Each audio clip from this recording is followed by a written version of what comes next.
Bienvenidos y bienvenidas, esto es Acompañando Crianzas. Este programa está pensado para todas las personas que acompañan infancias, no solo mamá o papá, sino tíos, abuelos, primos, docentes. Todas las personas que compartimos con infancias son bienvenidas para nutrirnos de info y poder acompañar desde nuestro lugar de una manera respetuosa. Hoy vamos a charlar con Yanela Recarte. Ella es puericultora, especialista en porteo y además brinda un espacio de acompañamiento en el embarazo a través del yoga prenatal. Le consultamos sobre todos estos temas tan apasionantes, así que no te lo podés perder. Además, tenemos el espacio nutritivo con la licenciada Paula Ana. En modo detective, Pau fue al supermercado para elegir productos y analizarlos, así podemos seguir aprendiendo acerca de ellos. ¿Quieren ver un adelanto?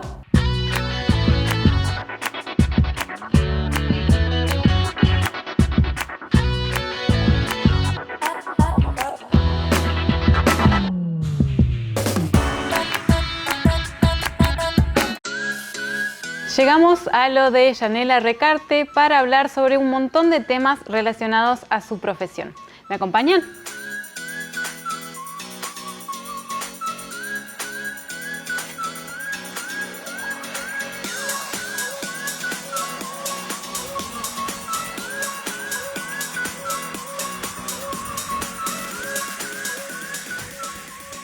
Bienvenida, Yane, Acompañando Crianzas. Muchas gracias por recibirnos. Gracias a ustedes. Para comenzar, me gustaría que nos cuentes cómo fueron tus inicios en el mundo de la puericultura. Bien, bueno, como en el caso de muchas otras puericultoras, en mi caso, la conexión con el mundo del acompañamiento de la maternidad y la crianza tuvo que ver con el embarazo, mi propio embarazo de mi hijo Victoriano, que tiene hoy 4 años y medio. Ahí fue como una búsqueda personal de un sentido, de hacer algo diferente de lo que venía haciendo.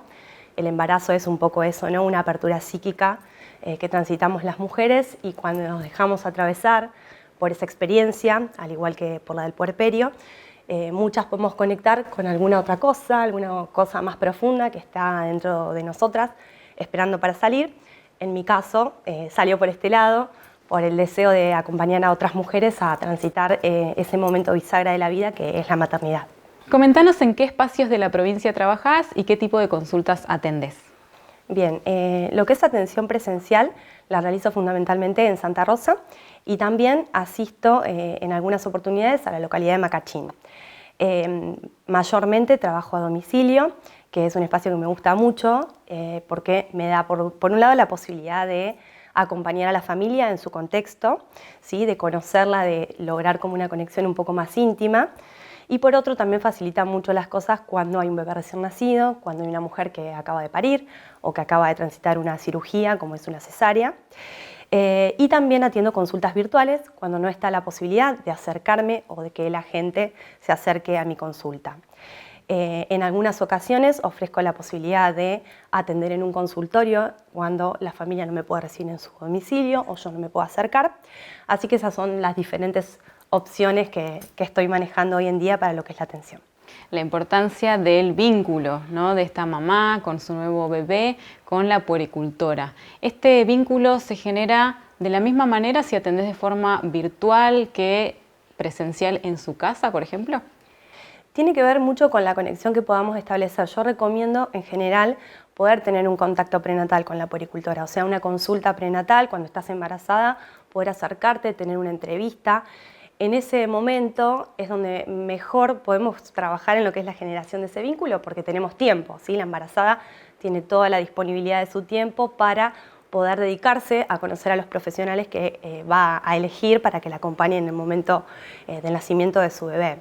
Entonces, la consulta presencial nos da esa posibilidad que otorga el contacto personal con la gente, ¿no? Y la consulta virtual nos acerca en la distancia cuando no es posible encontrarnos personalmente, por supuesto que no es lo mismo, y siempre tiene que ver con el tema de la consulta. Hay algunas consultas que sí o sí las tenemos que hacer presenciales, ¿sí? Por ejemplo, cuando necesito ver a un bebé cómo está tomando, necesito escucharlo.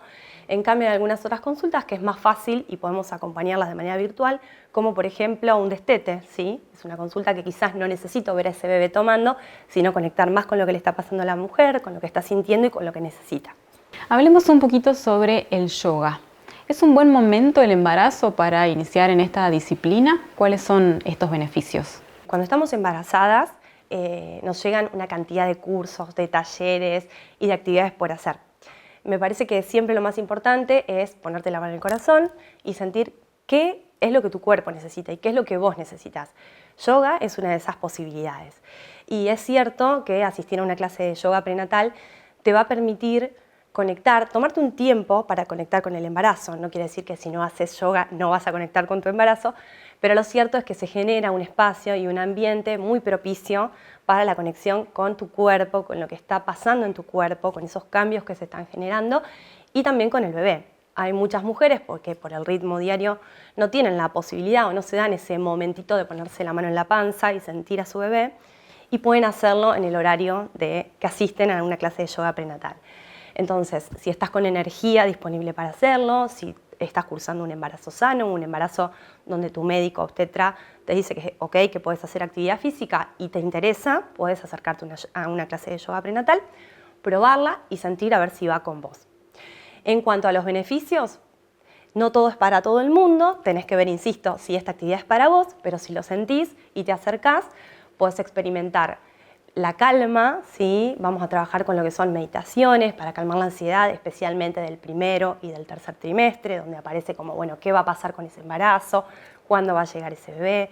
Entonces trabajamos con la respiración, por supuesto también trabajamos con asanas o posturas para transitar lo que tiene que ver con las molestias físicas que aparecen en cada trimestre. Lo que son las molestias físicas que tienen que ver con el embarazo son según el trimestre que estamos transitando, pero puede aparecer acidez, hinchazón de pies por retención de líquidos, falta de aire cuando el diafragma empieza como a sufrir la presión. Y también trabajamos con la prevención en yoga prenatal, sobre todo con lo que tiene que ver con el cuidado del piso pélvico, ¿sí? Que es ese que está sosteniendo todo tu interior, todos tus órganos, que está sosteniendo a ese útero en expansión. Entonces vamos a trabajar para prevenir complicaciones en el posparto y que bueno, que te des la posibilidad de conversar con otras mujeres que están viviendo lo mismo que vos. La embarazada en general siente mucha necesidad de expresarse, de comunicarse, de decir lo que le está pasando. En yoga prenatal está ese espacio de interacción, de contar cómo te fue en el médico, qué viste en la ecografía, cómo te estás sintiendo. Entonces, es un trabajo integral donde trabajamos con el cuerpo, pero también con la mente y con las emociones que vas transitando en el embarazo. En el caso de que estés transitando un embarazo en el cual te indicaron reposo, también puedes practicar yoga, ¿sí? Porque justamente yoga no es solamente la realización de asanas o posturas, sino esta conexión de la que hablamos antes. Entonces, si estás transitando un reposo y tenés que quedarte en tu casa, en lo personal también ofrezco esta posibilidad de ir a tu domicilio y acompañarte para poder hacer respiración, meditaciones o posturas con otras partes del cuerpo que no te impliquen una movilidad, si tenés que, por ejemplo, permanecer en la cama o moverte, pero solamente dentro de tu casa. No te vayas, que enseguida volvemos con más Acompañando Crianzas.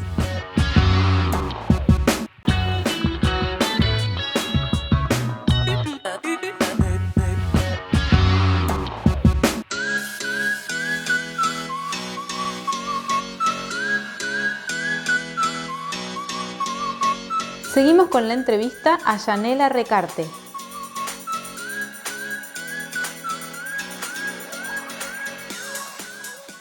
Sabemos que durante el embarazo nuestro cuerpo va sintiendo diferentes tipos de cambios a nivel físico, emocional. ¿Qué sucede con los pechos de la mujer durante el embarazo hasta llegar a la lactancia? Esta pregunta es muy hermosa y muy importante porque nos da la posibilidad de hablar de lo maravilloso del cuerpo femenino, ¿no? Y de la naturaleza, ¿no? Porque siempre digo, no debemos preparar el cuerpo para amamantar. El cuerpo va haciendo su proceso y se va preparando solo durante la gestación. De hecho, la glándula mamaria es una glándula que finaliza o sintetiza su desarrollo durante el embarazo, cuando se prepara para la función para la cual fue creada, que es amamantar a la cría. En cuanto a los cambios que los pechos van experimentando durante el embarazo, cuando hablamos de un desarrollo típico, las mujeres pueden experimentar una sensación de pechos más pesados, más turgentes, que aumentan de tamaño, ¿sí? Aumenta también lo que es la pigmentación o la coloración de la areola y del pezón, que eso va a tener una función biológica fundamental cuando nazca el bebé. Aparecen o se notan más lo que son los tubérculos o las glándulas de Montgomery que están alrededor de la areola. Y otro cambio que muchas mujeres detectan es la secreción precalostral, es decir, pequeñas manchitas que encuentran en el corpiño o en las sábanas cuando se levantan. Algo que es muy importante decir sobre estos cambios que se producen en el embarazo es que, aunque no percibas uno de estos cambios, no quiere decir que tu cuerpo no va a producir leche, sino al contrario, ¿sí? Es un proceso que va haciendo la glándula, que a veces lo percibimos, que a veces no tanto. Si tenés dudas sobre eso, lo mejor que puedes hacer es tener una consulta prenatal para que la puericultora conozca toda tu historia clínica y puedan desandar lo que ha sido el desarrollo de tu glándula mamaria. Y si no, es esperar el momento del nacimiento del bebé, porque la realidad es que la producción de leche, propiamente dicha, se inicia una vez que nace el bebé, alumbramos o nace o parimos la placenta, y ahí el cuerpo, nuestro cerebro recibe lo que son las señales hormonales que indican que el bebé está fuera de la panza, que está de este lado de la piel y que ahora necesita nutrirse a través de la teta de esa mamá. ¿Hay una diferencia en esta subida de leche si el parto fue de una manera de cesárea o si fue vaginal? ¿Hay una diferencia en esa bajada en el tiempo? En algunos casos puede haber una diferencia en el tiempo, sí, porque fundamentalmente en un parto natural, sin intervenciones médicas, que hoy en día no es lo más común, pero bueno, en esas condiciones el cuerpo va haciendo su proceso y su trabajo hormonal y suele ser instantáneo, ¿sí? Lo que es la secreción de calostro, que es la primera leche que una mujer tiene cuando su bebé nace. Sin embargo, trabajamos con todos los tipos de nacimiento y sabemos que también tenemos algunos recursos o algunas herramientas. Fundamentalmente es el contacto piel a piel, o sea, que ese bebé pueda estar en contacto piel a piel. O sea, si tuviste un parto vaginal o si tuviste una cesárea y podés tener la posibilidad de tener a tu bebé en contacto piel a piel, eso de por sí también estimula lo que es la secreción hormonal, que va a ayudar a que tu cuerpo rápidamente responda e inicie la secreción láctea. Contanos sobre el cuidado de los pechos. ¿Qué dificultades pueden aparecer y qué podemos hacer ante estas dificultades? Dijimos antes que no tenemos que prepararnos para amamantar. Ahora bien, sí es importante cuidar los pechos una vez que estamos amamantando. Algunas dificultades que pueden aparecer, especialmente los primeros días, tienen que ver con el acople del bebé, o sea, con el acople de esa boquita con esa teta. En esto siempre decimos, hay que esperar al nacimiento del bebé para ver qué pasa, cómo se da ese acople. Durante el embarazo seguramente las mujeres han visto imágenes de un bonito acople, de cómo tiene que ser ese acople ideal. Ahora, en la realidad, a veces es muy difícil en un posparto identificar si realmente en la práctica mi bebé está pudiendo acoplarse bien a la teta. Pero el cuerpo siempre nos da señales. Entonces, si tengo dolor, si tengo molestias, si tengo algún tipo de inquietud, si está siendo difícil por alguna razón que mi bebé se prenda la teta, ese es un momento de prestar atención, un momento de alarma. Para prevenir dificultades, lo que es fundamental es ese acople al pecho. Entonces, la puericultora lo primero que va a hacer es llegar a tu casa y ver cómo está tomando la teta tu bebé y trabajar sobre el acople. Creo que lo mejor que podemos hacer es informarnos durante el embarazo y una vez que nuestro bebé nació, tener a mano el teléfono de una o varias puericultoras para contactar en caso de ser necesario. Todas las dudas son importantes y es fundamental consultar a tiempo. Hablamos del acople y que haya un buen acople nos va a dar la posibilidad de asegurarnos también de que ese bebé esté transfiriendo la cantidad de leche que necesita, o sea, que esté tomando la cantidad de leche que necesita. Una dificultad que aparece especialmente en los primeros tiempos tiene que ver con el incremento de peso del bebé. A veces no tenemos dolor, no hay molestia, pero vamos a controlar a nuestro recién nacido y nos encontramos con que no subió de peso según lo que se esperaba. Entonces ahí ya aparecen las dudas sobre si la lactancia está funcionando bien. En ese momento la consulta nos va a dar la posibilidad de ver si estamos produciendo leche. Generalmente no tiene que ver con la producción de leche de la mamá, sino con ese acople y esa transferencia de leche que el bebé esté pudiendo obtener o no. No te vayas, que enseguida volvemos con más Acompañando Crianzas.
Hola, ¿cómo están? Esto es Espacio Nutritivo y les quiero contar un poquito de qué va a tratar el programa durante este año.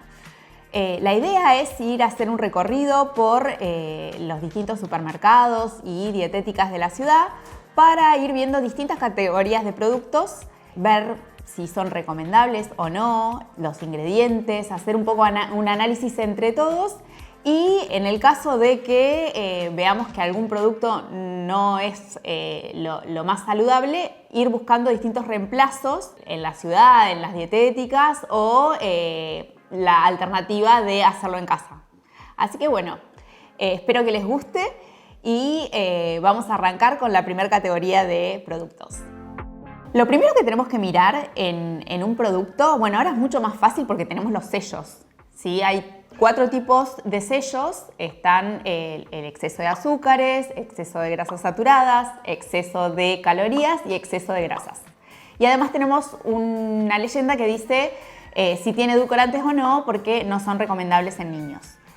Entonces, mientras menos sello, mejor, lógicamente. Si no tiene ningún sello sería ideal, pero bueno, hay muy pocos productos con ningún sello. Y después, más allá de esa primera impresión que podemos tener de un producto, está bueno siempre que miremos los ingredientes. ¿Qué miramos ahí? Primero tenemos que ver qué cantidad tienen. Lo ideal es que no tenga más de 5 ingredientes y que esos 5 ingredientes los podamos reconocer, que sean cosas que quizás podríamos tener en nuestra casa. Otra cosa que tenemos que mirar es si el azúcar u otras formas de azúcar, y con otras formas de azúcar me refiero a, por ejemplo, sacarosa, glucosa, fructosa, jarabe de maíz de alta fructosa, bueno, hay muchísimos más, están en el primer o segundo lugar. Porque, bueno, creo que ya lo habíamos comentado en otro programa, que los ingredientes se ordenan de mayor a menor según la proporción en que están en el producto. Entonces, si el azúcar está primero o segundo es porque tiene mucha cantidad de azúcar.